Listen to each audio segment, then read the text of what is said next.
السلام علیکم۔ امید ہے کہ آپ سب خیریت سے ہوں گے۔ اللہ تعالیٰ آپ سب کو ہمیشہ انرجیٹک اور مسکراتا رکھے، آمین۔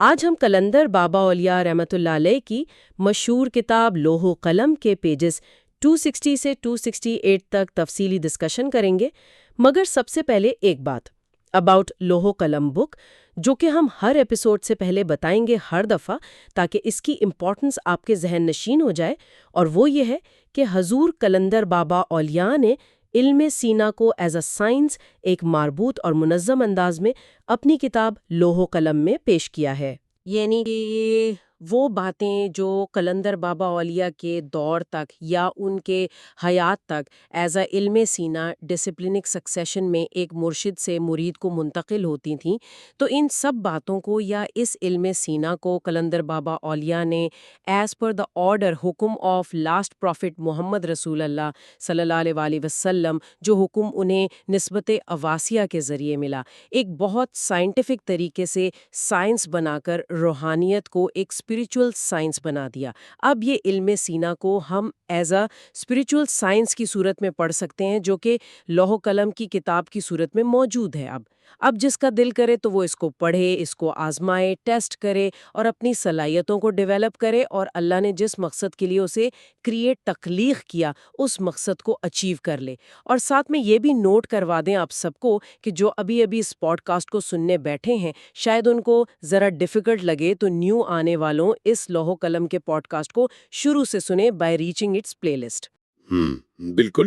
ڈسکشن شروع کرنے سے پہلے ہم صرف ان ٹاپکس کے نام بتائیں گے جو آج کے سیشن میں کور ہوں گے۔ پہلا ہے پانی اور تصورات کا خول، دوسرا ذہن، ادراک، زمان اور مکان، تیسرا ٹاپک ہوگا غیب پر ایمان، رنج و راحت اور وحی، چوتھا دن اور رات کے حواس اور خوابوں کی دنیا، اور آخر میں زاویہ نگاہ، روشنی اور کائنات کا میکانزم۔ ہاں، تو یہ واقعی آج بہت گہرے ٹاپکس ہیں۔ جی بالکل۔ تو گفتگو کا آغاز کرتے ہیں۔ آج کی یہ جو ڈسکشن ہے نا، یہ ہماری روزمرہ کی زندگی اور اس کائنات کی حقیقت کے بارے میں ایک بالکل ہی ایک نیا زاویہ پیش کرتی ہے۔ عام طور پر ہم اس ٹھوس دنیا کو بس ویسا ہی مان لیتے ہیں جیسا یہ ہمیں نظر آتی ہے۔ ہاں، ہم چیزوں کو چھوتے ہیں، ان کا وزن محسوس کرتے ہیں اور سوچتے ہیں کہ بس یہی سب کچھ ہے۔ صحیح کہہ رہے ہیں، لیکن کتاب کے ان صفحات میں خاص طور پہ جب ہم انہیں ایک اسپریچول سائنس کے طور پر دیکھتے ہیں تو پتہ چلتا ہے کہ ہمارے ارد گرد موجود یہ جو ٹھوس اشیاء ہیں، جیسے سونا ہو گیا، ہیرا ہو گیا یا کوئی پھول ہی ہو گیا، کیا یہ حقیقت میں صرف تصورات کے خول ہیں؟ مطلب صرف ایک کور ہے؟ یہ واقعی بہت حیران کن بات لگتی ہے شروع میں۔ دیکھیں، انسان نہ دنیا کو اس کی ظاہری شکل سے جج کرتا ہے، لیکن یہاں لوح و قلم میں ان مادی چیزوں کے پیچھے جو لطیف اور مخفی نظام چل رہا ہے اسے واضح کیا گیا ہے۔ یہاں ایک بہت پیچیدہ کانسیپٹ سامنے آتا ہے، پانی کا، جسے عربی میں ماں کہا گیا ہے۔ اب آپ بتائیں، جب ہم پانی کہتے ہیں تو ذہن میں کیا آتا ہے؟ ظاہر ہے ذہن میں فوراً ایک لکوڈ آتا ہے، یعنی وہ پانی جو ہم پیتے ہیں یا جو دریاؤں میں بہتا ہے۔ صحیح، لیکن یہاں پانی کا مطلب وہ H2O والا مائع نہیں ہے۔ یہاں پانی کو ایک تصورات کا خول یا سانچے کے طور پر پیش کیا گیا ہے۔ تصورات کا خول، یہ تھوڑا عام فہم سے ہٹ کر ہے، تھوڑا آسان لفظوں میں اسے کھولیں۔ یہ تصورات کا خول آخر کام کیسے کرتا ہے؟ اچھا، اس کو اس طرح سمجھیں کہ تخلیق کے کچھ بنیادی مراحل ہوتے ہیں۔ ایک ٹرم ہے خلق اور ایک ہے امر۔ جی، خلق اور امر۔ ہاں، جب کوئی شے مادی شکل میں ہمارے سامنے آتی ہے تو وہ خلق کہلاتی ہے۔ اس میں اس کی تخلیق کا مقصد اور اس کے تقاضے شامل ہوتے ہیں۔ لیکن اس سے پہلے جو سٹیج ہوتی ہے وہ امر ہے۔ امر کے مرحلے میں نزول ہوتا ہے۔ رکیے، نزول؟ اب نزول کا عام مطلب تو کسی چیز کا آسمان سے نیچے آنا ہوتا ہے نا، جیسے بارش کا نزول۔ بالکل، عام طور پر یہی سمجھا جاتا ہے، لیکن یہاں اسپریچول سائنس میں نزول کا مطلب آسمان سے زمین پر آنا نہیں ہے۔ اس کا مطلب ہے خلا میں، یعنی ایمٹی سپیس یا ذرے میں تصورات کا داخل ہونا۔ اچھا، یعنی جب کائناتی اطلاعات کسی خالی ذرے میں داخل ہوتی ہیں۔ صحیح پکڑا آپ نے۔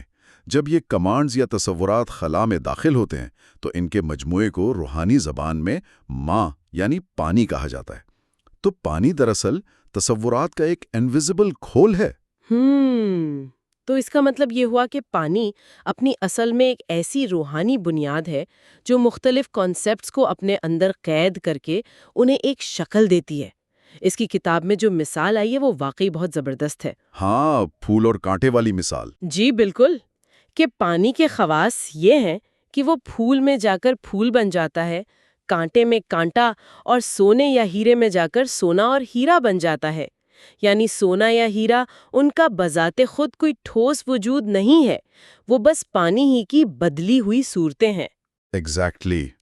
ان میں مخصوص تصورات فریز ہو گئے ہیں، یعنی منجمد ہو چکے ہیں۔ آپ سوچیں، جب ہم لفظ سونا بولتے ہیں تو صرف ایک آواز نہیں آتی۔ ہاں، اس کے ساتھ اس کی پیلی چمک اور قیمت بھی ذہن میں آتی ہے۔ بالکل، یہ خاصیتیں ہی دراصل ادراک ہیں، یعنی ہماری پرسپشن۔ جب ادراک آواز میں قید ہوتا ہے تو وہ ایک لفظ یا خول بن جاتا ہے۔ سونا ایک الگ خول ہے، ہیرا ایک الگ خول ہے۔ اگر ہم ان کی خاصیتیں نکال دیں تو پیچھے صرف تصورات کا وہ بنیادی پانی ہی رہ جاتا ہے۔ یہ تصور واقعی ہمارے ذہن کے دروازے کھولتا ہے، اور یہاں سے پھر گفتگو اس ادراک کے کنسپٹ کی طرف آتی ہے۔ اس مطالعے میں بتایا گیا ہے کہ انسان کے اندر یہ ادراک ہی دراصل اس کا ذہن ہے، اور ذہن کی وسعت کوئی چھوٹی موٹی چیز نہیں ہے۔ ہاں، ذہن کائنات کے ایک سرے سے دوسرے سرے تک پھیلا ہوا ہے۔ صحیح، اور مصنف نے ذہن کے دو رخ بتائے ہیں جو بہت اہم ہیں، زمان اور مکان، ٹائم اور سپیس۔ عام طور پر تو ہم ٹائم کو گھڑی کی ٹک ٹک اور سپیس کو کسی کمرے یا جگہ کا سائز سمجھتے ہیں۔ لیکن روحانی سائنس کہتی ہے کہ یہ دونوں ہمارے اپنے ذہن ہی کی ڈائمنشنز ہیں۔ ذہن کی جو گہرائی ہے، ڈیپتھ، وہ زمان ہے، اور جو اس کی پہنائی یا چوڑائی ہے وہ مکان ہے۔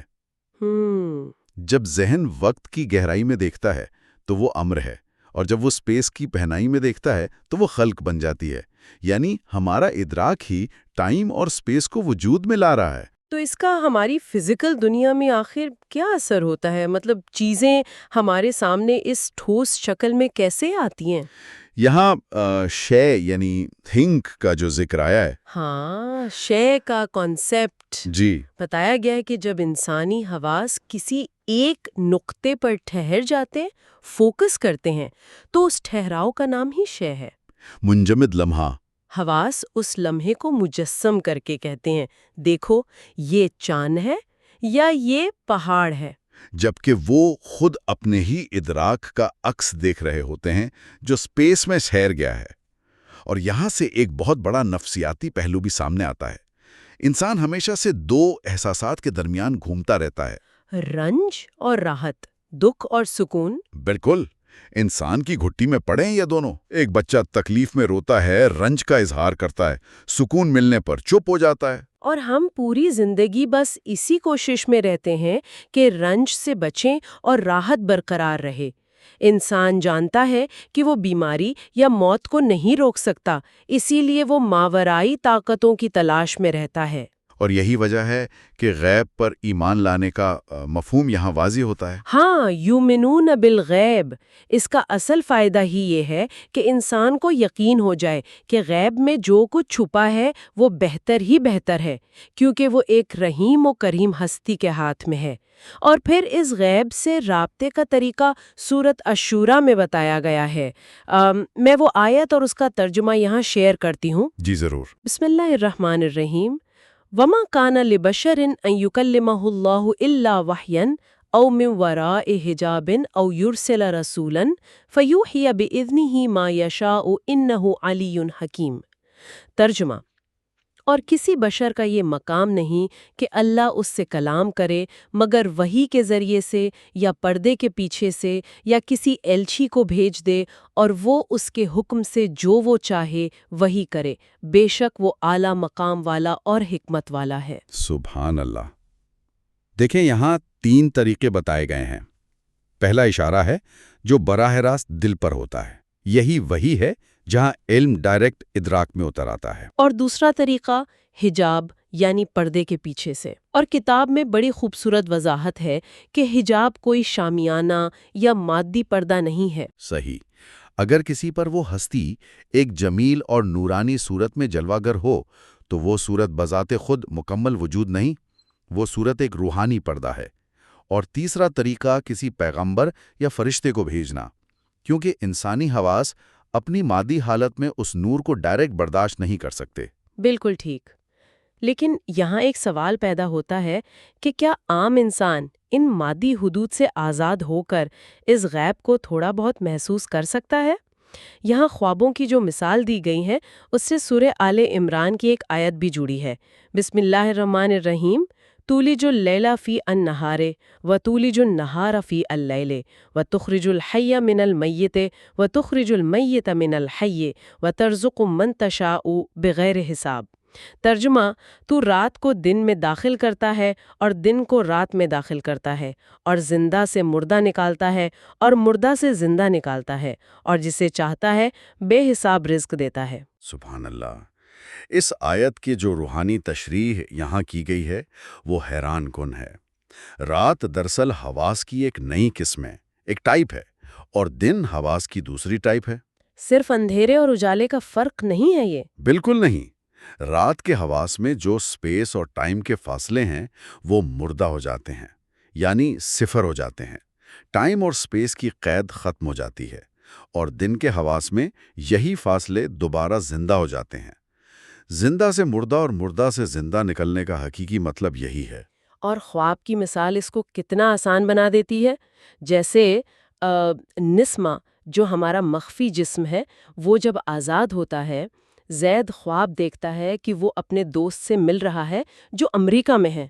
ان میں ہزاروں میل کا فاصلہ ہے۔ لیکن خواب میں اسے فاصلے کا احساس نہیں ہوتا، کیونکہ رات کے حواس میں مکانی فاصلے مردہ ہو چکے ہیں۔ اور ٹائم کا فاصلہ بھی، بندہ 1 بجے سوتا ہے، سالوں کا سفر خواب میں طے کرتا ہے، آنکھ کھلتی ہے تو ابھی 1 ہی بجا ہوتا ہے۔ ماشاءاللہ، دونوں حواس میں ایک چیز مشترک ہے، اور وہ ہے ذہن کا ادراک۔ فرق صرف فاصلوں کے زندہ اور مردہ ہونے کا ہے۔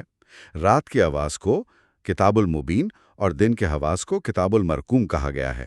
تو یہ نظام چل کس قانون کے تحت رہا ہے؟ اس پر کتاب میں ایک مثال دی گئی ہے چراغ کی۔ زید اور محمود ایک کمرے میں بیٹھے ہیں، درمیان میں ایک چراغ جل رہا ہے، دونوں پر ایک جیسی روشنی پڑ رہی ہے۔ روشنی ایک ہی ہے، اس کا مخرج ایک ہے، اس روشنی میں بذات خود کوئی فرق نہیں، لیکن جب وہ زید کے حواس سے ٹکراتی ہے تو زید کے تصورات بنتے ہیں، اور جب محمود سے ٹکراتی ہے تو محمود کے تصورات بنتے ہیں۔ تو فرق آخر آیا کہاں سے؟